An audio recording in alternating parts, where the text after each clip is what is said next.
Welcome back, friends and family.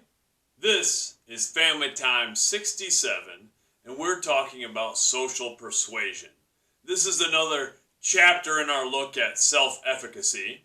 We've talked about mastery experiences, we've talked about social modeling, and now it's social persuasion. Social persuasion, essentially, is encouragement from other people. And it's one of the greatest things that we can give to others, is to simply believe in them. Because sometimes it's hard for us to believe in ourselves. We often treat ourselves worse than we would someone else. Our self-talk can be far more negative than the way we would talk to any other person around us. So sometimes we just need that little push from other people. It reminds me of a great song from the Muppet movie. I absolutely love the Muppet movie.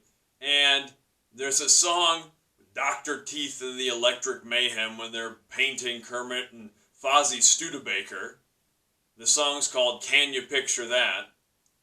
And the lyric goes, "Fact is, there's nothing out there you can't do. Yet even Santa Claus believes in you." I remember even as a kid just thinking that was such a wonderful line. Just to tell somebody there's nothing that you can't do. To give that sense of belief that even Santa Claus believes in you. Such a wonderful line from such a brilliant movie. But I think that encapsulates what we can do for other people and what people do for us when they do believe in us.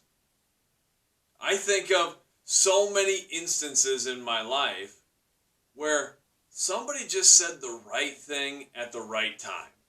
One that sticks out to me, very relatable hopefully for my students, is it was after my freshman year.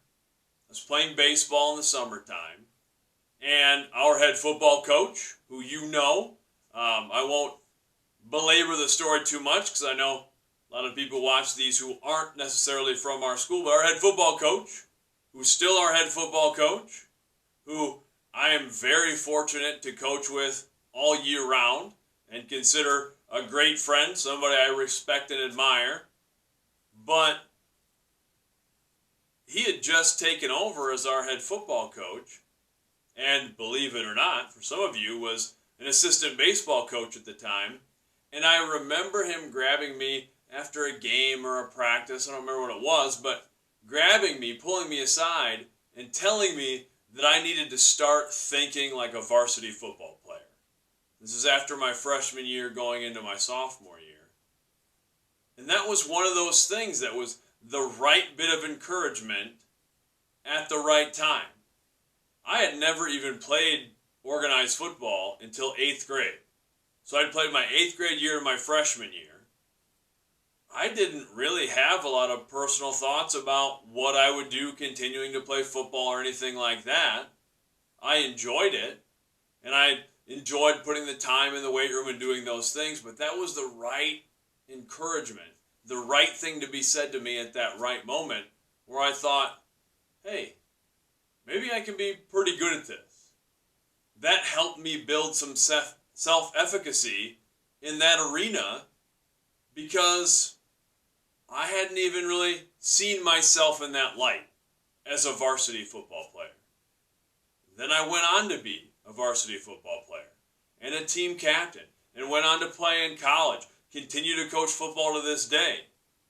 It's funny how those little things can make such a big impact. My path might have been different if not for that little bit of encouragement. So that's something that I want us to be thinking about. I want us to think about giving that to others. But from you this week, I want to hear an example of that. An example of social persuasion, where someone said something to you that lets you believe in yourself a little bit. Let you believe in something you could accomplish. That's one of the hardest things about being a teacher, is when I can see the greatness in my students that they can't see yet. And that's a big part of what we do. A big part of my job as I see it is to try to help you see that greatness that's in there. So give me an example of a time where you got that encouragement. And think about sharing that encouragement with other people. Let's have a great week. Much love.